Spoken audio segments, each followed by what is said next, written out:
value, right? But you could take money, you could take dollar bills, right? Because that does have value to you. So now the value has to have meaning to you. What kind of meaning does value have? Survival. You know, we got blessed yesterday with some food stamps. You know, I know that's not to you people a blessing, but it did. It helped us out. So that's another form. Like if you want to eat, if you want to buy stuff, if you want to have gas in your car, if you want to even have a job, that's what the scripture's telling you. If you even want to buy or sell, if you even want to live, if you even want to, you know, be part of this society, you have to have this thing, this mark. So now let's read the Revelation 13, 16, and 17 together. And he caused it all, both small and great, rich and poor, free and bond, to receive a mark in their right hand or in their foreheads, and that no man might buy or sell save he that hath the mark, or the name of the beast, or the number of his name. So that's a whole formula, right? That's two things that you have to have. Actually, three. You have to believe in the system, and you have to have that currency of the system, and you have to have that wallet. So let's see.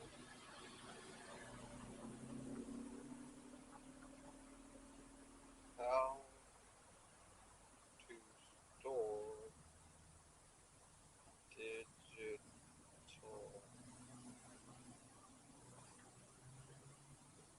currency. Alright, let's see.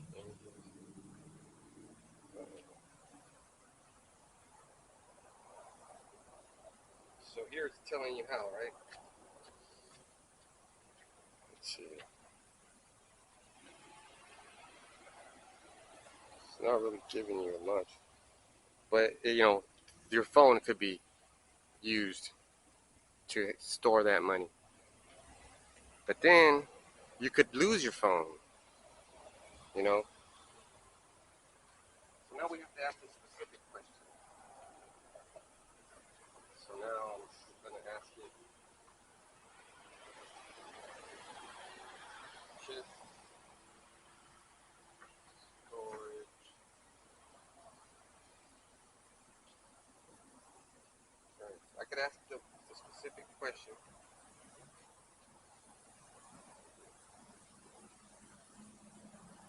Let's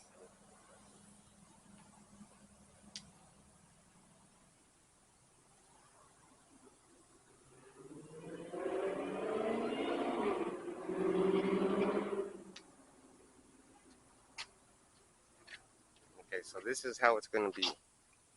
That's an implant, right? And it said it was going to be placed in the hand, right? So that's pretty much what it's going to look like.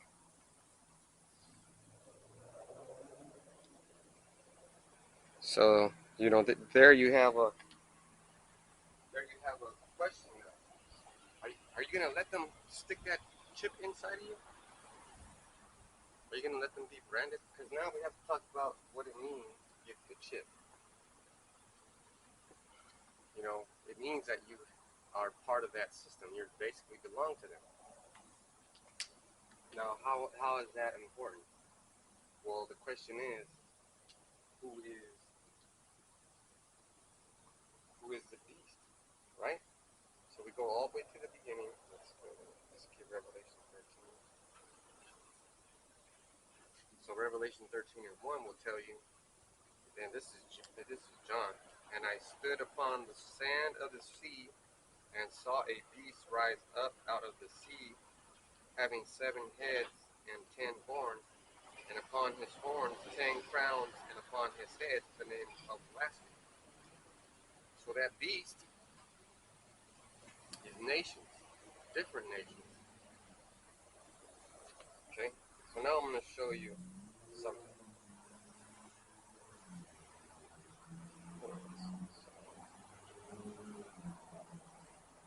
It's pulling All right. And let's see.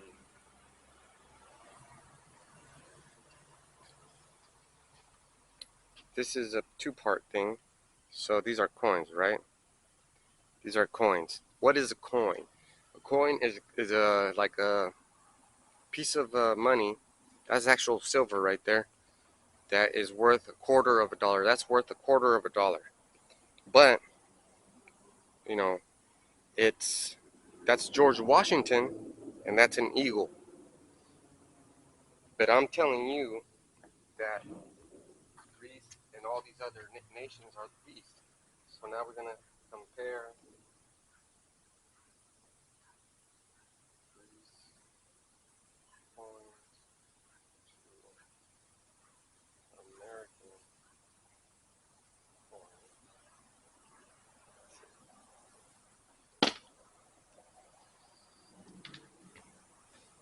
All right.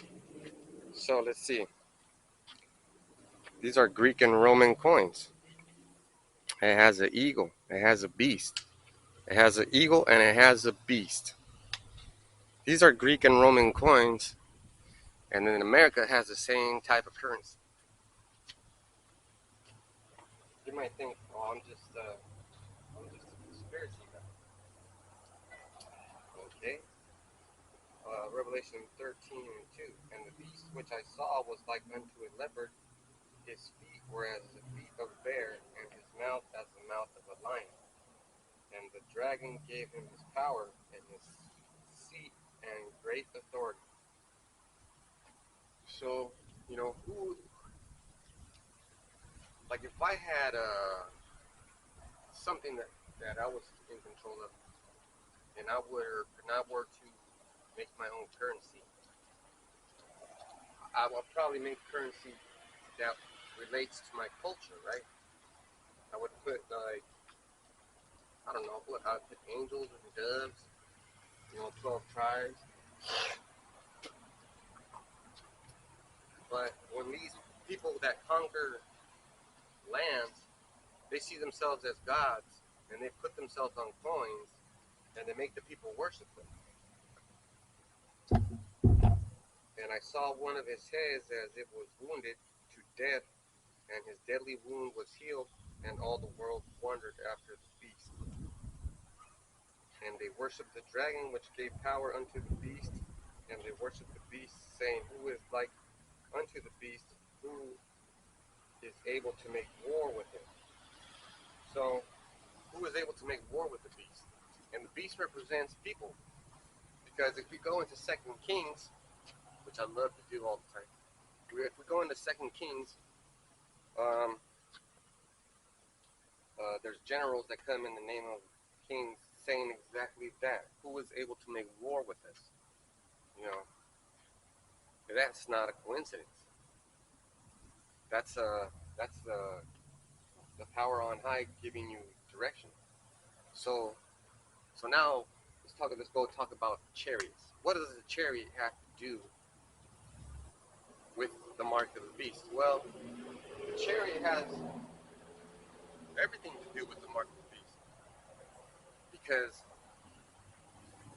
and this is just a personal thought, I was thinking to myself as I was looking at the giant cloud, I said, man, there's chariots that big, and they're going to take thousands of people when it's time to save them. And then there's chariots that are just going to take you, one chariot for you. It's like a personal private escort, you know? That's like if you're going to the party and they came to pick you up in a chariot with white horses and the rims were gold and the driver had gold teeth, diamond eyes, and it was so decked out. That's what it means to be delivered by these chariots. You know, these miracle workers right here. And when you get saved, you're going to be happy because you're going to look down and you're going to see all the destruction. You're going to see all these people suffering and getting melted with hot fire. You know what's bothersome? Mosquitoes. Mosquitoes. Oh man, I fucking hate mosquitoes. Right? Come around. There's so many of them. They bother you. You can't even sit still. You can't even relax because they're all biting you and bothering you. That's how you Christians are. You try to knock on people's doors. You try to sell a fake lie when you're supposed to be helping people understand the Bible. You're the mosquitoes. So now we got to talk about the chariots. So, if we keep going on Revelation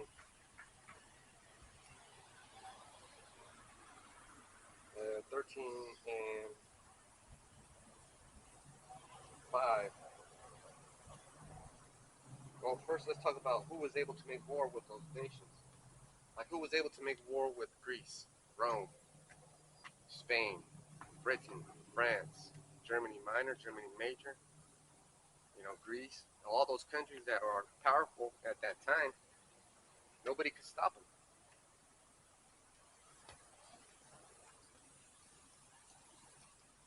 So let's see. Just to prove a point.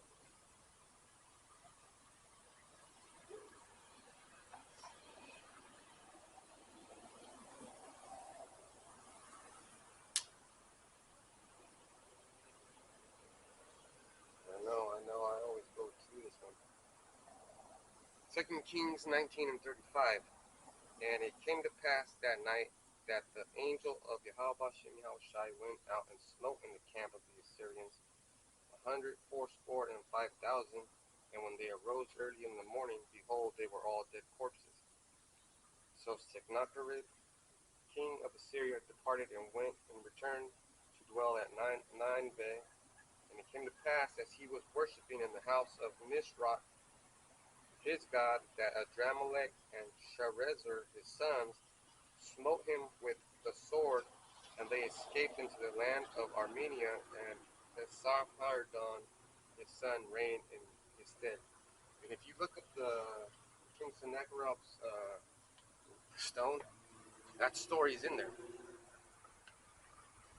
The only thing that he didn't say was that the chariot of Yahweh Shem Yahushai came and fucked everybody up. And they did it, but the Bible tells you why he fucked everybody up. The Bible says, look it, man, you were talking so much shit about the people of the apple of my eye, my kids, that I just had to take you out like that. And it was overnight, and they went to sleep partying, never woke up. So let's go back.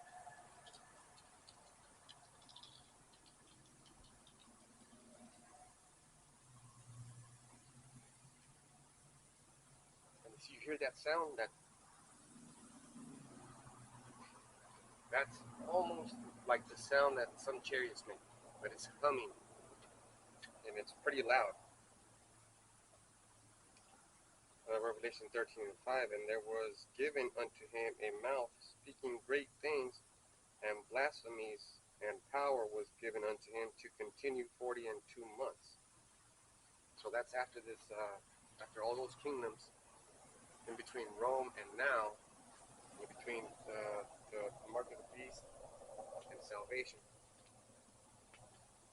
And he opened his mouth in blasphemy against Yahweh Hashem Yahushai, to blaspheme his name and his tabernacle and them that dwell in heaven. That's a lot of things that's going on this playing field. And it was given unto him to make war with the saints and to overcome them, and power was given him over all kindreds and tongues and nations. So all those nations, he has power over.